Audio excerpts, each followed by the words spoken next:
This is Nightly Business Report with Tyler Matheson and Sue Herrera.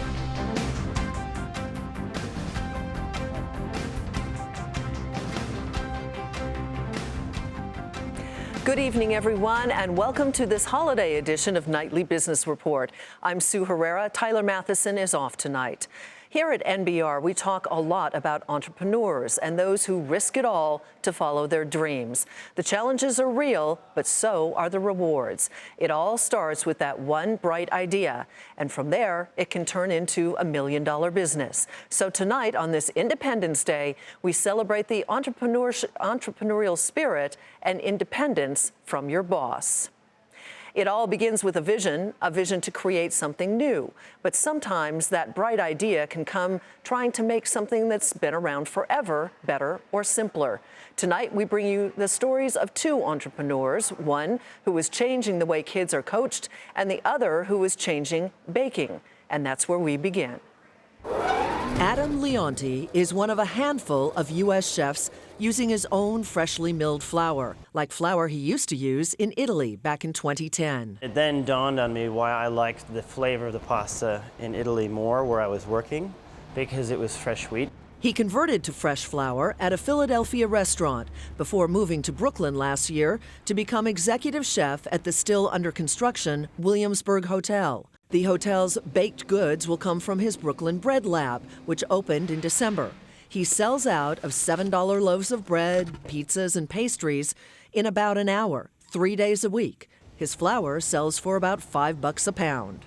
Using only his flour, a little salt, water, and homemade yeast starter, Leonti concocts crusty, crunchy, airy loaves of deliciousness. You can tell it's baked because you hollow. The hunt for flavor led Leonti to the bread lab at Washington State University. He worked with scientists studying ways to use locally sourced grains. Flour comes from grains like wheat berries, which are seeds. The fiber-rich outer bran layer is stripped away by modern milling. The middle layer, the endosperm, is used to make most of the cheaper, shelf-stable white flour that we're used to. But that layer is missing key nutrients, like the protein and minerals found in the inner layer, or the germ. The oils from the germ are separated as well, because they can spoil.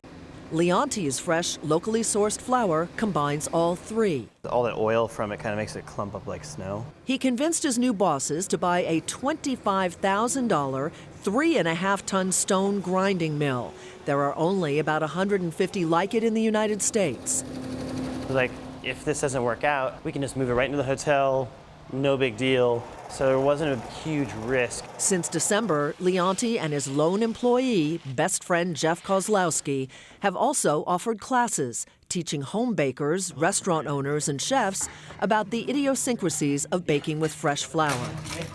I haven't heard anything that anybody would argue that using freshly milled flour is less than great for you. Keith Cohen took over legendary New York bread maker Orr Washers in 2007. He's about to open a second location on Manhattan's West Side. Cohen buys local flour to make about 25% of his products, but he sees challenges for someone hoping to cook up a business based on baking and milling. You have to be able to get the baking down. It's very different than a retail operation because you're responsible for delivering the product and receivables, so you become more of a manufacturer / trucking company. For now, Brooklyn Bread Lab is taking baby steps, though Leonti admits he's in talks to partner with Whole Foods, which is opening a store near the hotel, folding in the possibility of making some real dough. You can eat bread and be healthy, and if it was made with fresh flour and you were eating it every day, and you would feel a whole hell of a lot better, which is, I mean, that's the goal of everything.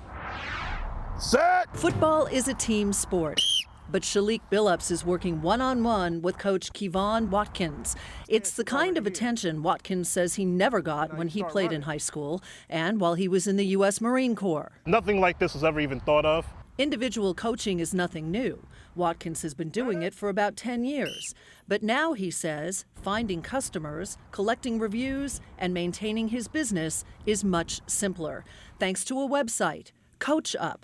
The site vets and ranks 15,000 coaches in individual and team sports across the country. This is good. Jordan Flegel came up with the idea for the site back in 2011. If you want to learn the guitar, you get a tutor. If you want to improve your SAT score, you get a tutor. But in sports, they're on their own to learn how to play their sport, how to really learn it. We don't do that in academics. We don't do that in anything else. Why do we think it would work in sports? Flegel's sport was basketball. He'd never heard of working on a team sport with an individual coach before he tried it during his high school years. I was a very, at best, mediocre high school player. Mediocre, that is, until a camp counselor, Greg Christoph, helped Flegel develop into a high school and small college star.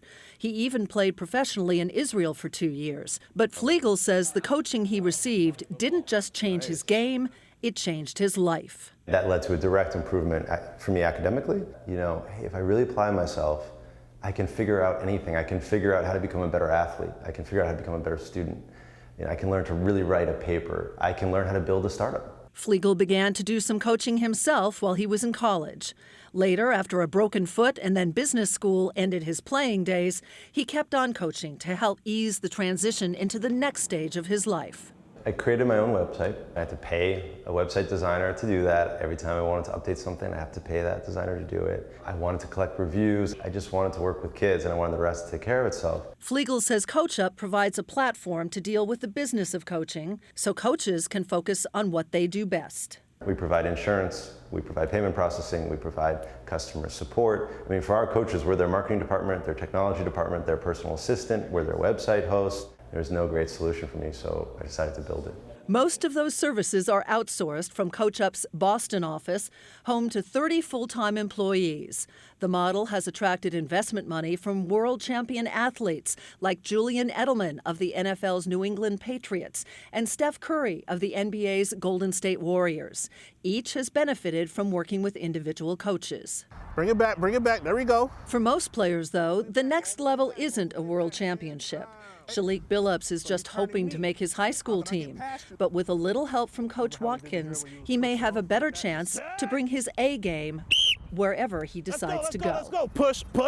Everything we apply on the football field can apply to everyday life. The biggest thing for me is hard work. You know, you have to work hard in order to make yourself better. I'm talking about, jog back. Flegel is no longer involved in CoachUp's day-to-day operations, but he is still on the board, and he's currently writing a book about coaching and leadership. Still ahead, the stories of 3 entrepreneurs and how they made their millions.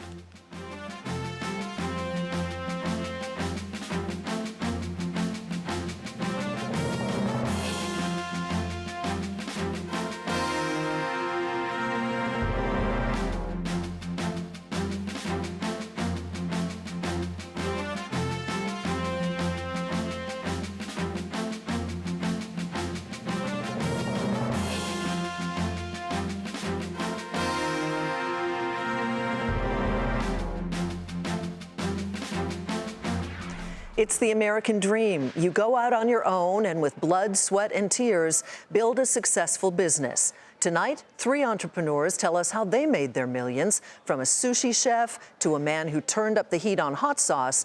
But we begin tonight with the story of one entrepreneur who turned a sponge into a multi-million-dollar enterprise. Tyler Matheson has all 3 of their stories.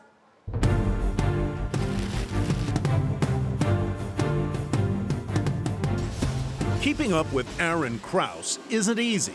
A lot of inventors are serial inventors, and that description fits you, right? Absolutely. I've been inventing products and ideas since I was probably 10 years old. His most successful brainchild, the perpetually happy, scrappy Scrub Daddy sponge. This is not an overnight success by any means. The original business was a car washing and car detailing business. I like to tell everyone I learned everything about business in the detailing business. All done. It was a business he started right after college back in 1993. Not exactly the career path his parents, both of them doctors, had envisioned. I started this process of inventing all these new improvements and new types of buffing and polishing pads. And in 2008, about 14 years after specializing in automotive foam products, 3M, having noticed the upstart competitor, offered him a deal he couldn't refuse. We were bought out by a $28 billion a year company. The terms of the acquisition weren't disclosed, but one of the patented products 3M definitely didn't want was this tough-as-nails sponge Krause initially designed to clean mechanics' hands. We took the product, we made about 100 of them, we put them in a box, I labeled it junk, scrap, put it in the back of the factory, and that's where it sat from 2008 until 2011. And what got it off the shelf? I gotta credit my wife. So I had asked Aaron to come out here and clean the lawn furniture. I was looking at it, I said, well, what am I gonna use that's not gonna scratch the paint off of this? Got those old sponges in the back of the factory. I'll finally have a use for them. I'll use them, I'll throw them out. So he grabbed one of the rock-hard plastic scrubbers and plunged it into a bucket of warm, soapy water. And it went, psh, Softened. totally soft. I said, well, what's that? Thing's ruined. Now it's not gonna scrub at all. I took it out and I started scrubbing, and it worked a little bit. But as I was scrubbing, the temperature outside was changing. It was getting harder and harder. It was at that moment he realized the foam actually changed texture. Soft in warm water, hard in cold, which made it perfect for cleaning just about anything. I looked at it and I said, oh my God, we missed the entire boat. And then you'll An see, epiphany for a now sponge it's gonna be that Krause how is hard still it can excited actually to get. show off. Oh man, Isn't that amazing? He started giving it out to our friends and family to test. Now it's gonna be great for scrubbing all your pots. And everybody came back with great results. Oh, get out of my way here. I want to do this. Not everyone was this enthusiastic at first, but a shot on QVC and a trip to the Shark Tank in 2012 quickly stirred up interest. The retailers started calling us. Bed Bath & Beyond, Walmart, Home Depot, they all started calling us. Until then, Krause says he'd only sold about $100,000 worth of sponges. Now he estimates total retail sales have hit $100 million. What do mom and dad say now? At this point, I'm the only one in my family that has patents, and I think that they're finally pretty proud. Dave Hirsch might act crazy, but it's just one of the wacky ways he promotes his insanely hot Wow, I can tell this is gonna be hot. That's more than enough. hot sauces. That was a little hot. All right. Yeah. So we made this sauce, and they were like, that's insane. That's crazy. You gotta be nuts to make that or eat it. If you don't swallow it, it never gets bad. Yeah.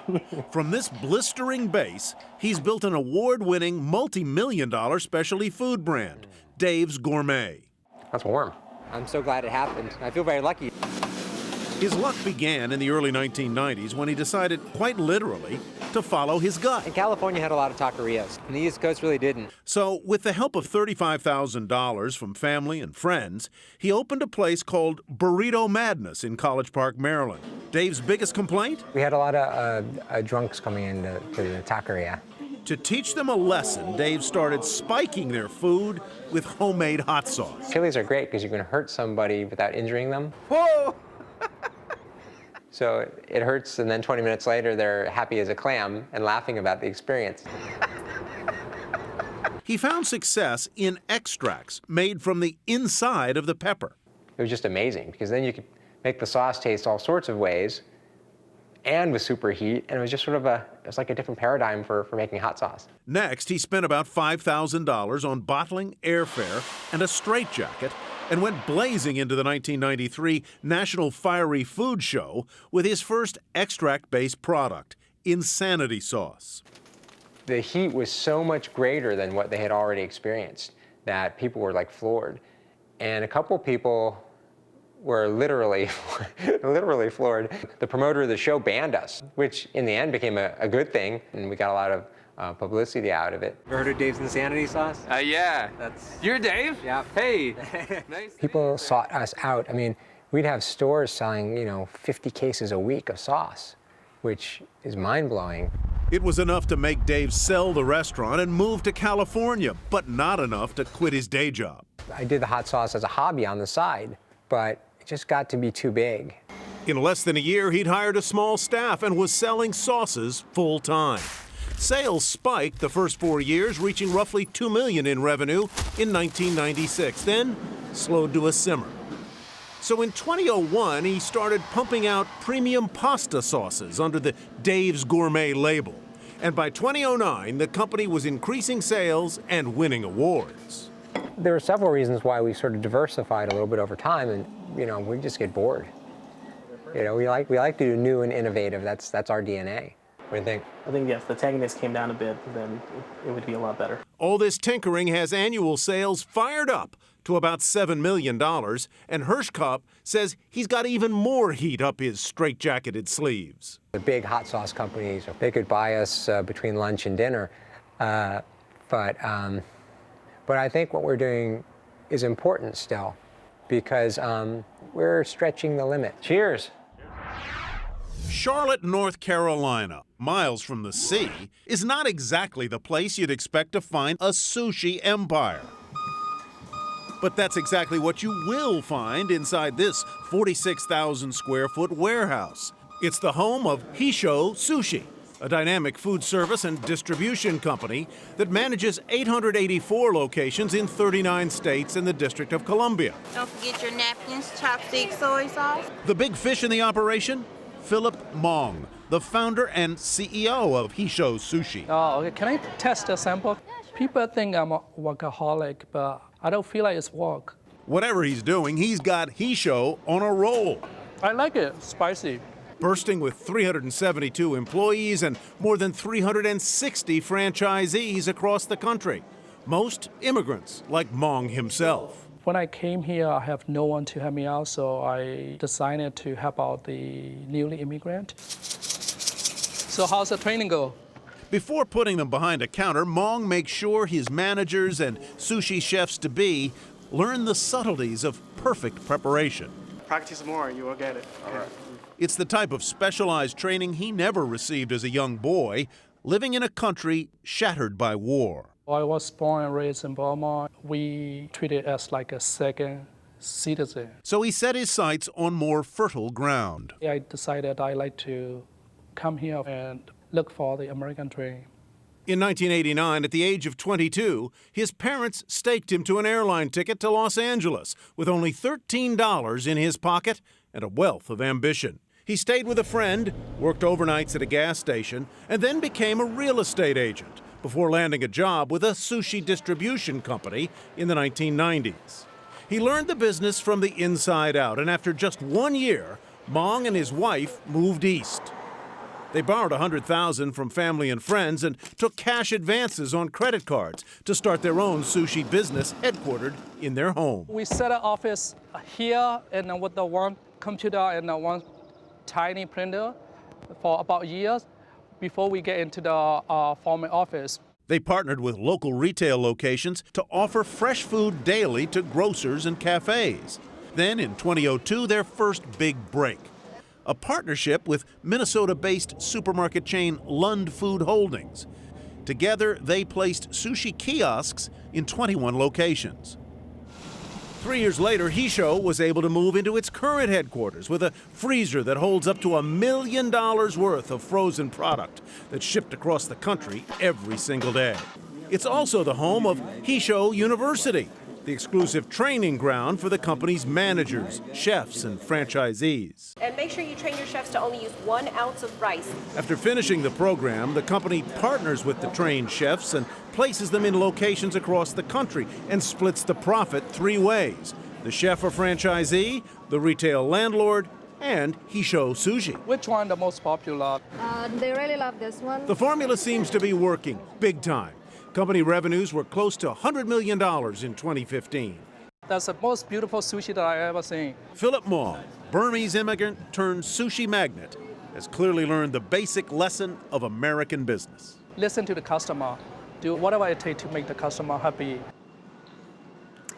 Hesho Sushi kiosks can be found in specialty supermarkets, hospitals, airports, and universities. About 80% of the employees are immigrants, and the company says that they are all in the U.S. legally. Coming up, why startups are popping up across the nation in the unlikeliest of places.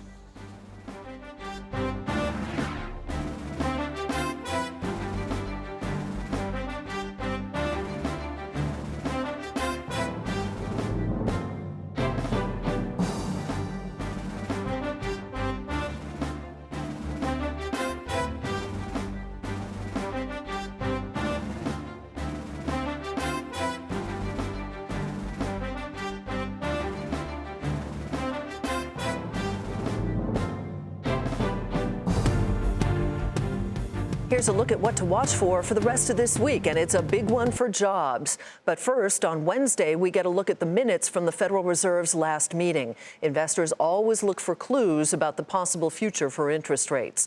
Thursday, weekly jobless claims, but that's just the appetizer for Friday's main course, the June jobs report. And that's what to watch for this week.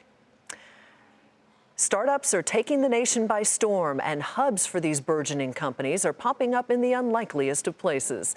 Kate Rogers takes us to two, one looking to become a new Silicon Valley for Southern California, and the other helping to reinvent the Rust Belt.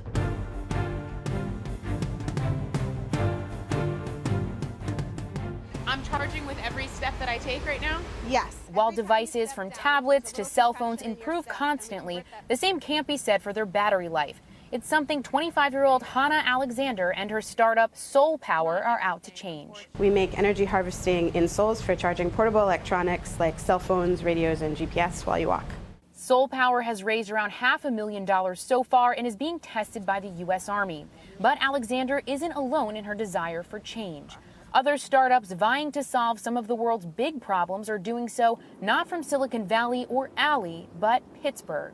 The city, once a booming steel town, has turned around post-industrial collapse, but never lost its spirit of innovation. Pittsburgh is already home to offices for Google, Apple, and most recently Uber, but in the past decade, its startup scene, bolstered by tech companies, has taken hold. The Iron City is also one of the most affordable places to live and work in America. That's part of the reason why the Kauffman Foundation has ranked this a top 10 metro for established Main Street business activity, with more than 1,100 small businesses for every 100,000 residents in the area. Innovation Works, a nonprofit with 2 nationally ranked accelerator programs, has invested $65 million since 1999 in 300 local companies. They've gone on to raise more than $1 billion. More broadly, in the past 2 years, Pittsburgh tech companies have raised nearly $500 million in VC funding. We track entrepreneurs that come to us for help, and that number has literally gone up over 400% or a 5-fold increase just in the last roughly 8 years. So a lot of momentum. One of those startups was launched by native Ian Rosenberger, who started his company Thread in 2010. They take recycled plastics from Haiti and Honduras and turn them into sustainable fabric. The company's raised $2.8 million and has a deal with Timberland. We could have started a business anywhere in the world, and we chose Pittsburgh. We care about who we are as a city. We care about, our uncles and our dads and our grandfathers lost their jobs in the mills in the 70s and 80s. But in the ashes of that, you see this incredible ecosystem of businesses that are starting that mean something.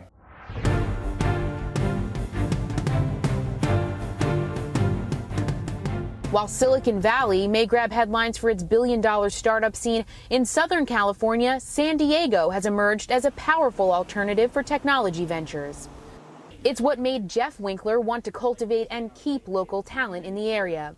Winkler launched his business, Origin Code Academy, in September 2015 after realizing there was only one other coding school in the area. He wants his students to get jobs, so he goes out and talks to the big employers like Microsoft and Qualcomm to see what they want from entry-level coders, then tailors his curriculum to fit. When we had conversations with employers and really heard how frustrated they were because they couldn't find talent in San Diego because it was all leaving for the Bay Area, that was really when we decided we had to be here. The school costs $12,000 for 12 weeks and so far has a 100% job placement rate. Nearby at the Cyber Hive incubator, startups like Daniel Magee's Citadel Drone Defense Systems are working on cybersecurity, robotics, and more. Magee's company has a drone hacking and takedown technology. He says the place to be is San Diego, thanks to its military and defense background, as well as the quality and affordability of local talent. It is one of the only places in the country where you have cheap, affordable talent that is as good as you can find in Silicon Valley, right? My team is made of 3 PhDs and former defense contractors. Entrepreneurs here are realizing there's no need to jet off to the Bay Area. In fact, San Diego was ranked a top 10 startup metro the past 2 years, according to the Kauffman Foundation, and venture capital money is flowing in at its highest level since 2007. Last year, $1.28 billion was invested in San Diego startups, according to the National Venture Capital Association. The San Diego Regional Chamber of Commerce says there are 27 incubators in the city, with about 400 startups launching in the metro annually. Flash and Melanie Gordon relied on a local incubator, The Vine, when launching their startup Tap Hunter in 2012. The industry tool builds on San Diego's world-class craft beer industry, helping bar and restaurant owners automatically update their inventory on social, web menus, and displays. So what would you guys suggest? And their app helps beer lovers find the local businesses serving their favorite drinks. It's local and quality. So a lot of the movement around farm to table and quality ingredients. Most Americans live within walking distance of a craft brewer or distiller that are making great quality product, and I think that resonates a lot. And while San Diego's craft brewing industry served as inspiration, Tap Hunter proves the power of a good idea can grow beyond its home base. The company now operates across the U.S. and around the world in 20 countries. For Nightly Business Report, in San Diego, I'm Kate Rogers. Cheers. And thank you for watching this special holiday edition of Nightly Business Report. Happy 4th. I'm Sue Herrera. Thanks for joining us. Have a great evening, and we will see you right here tomorrow.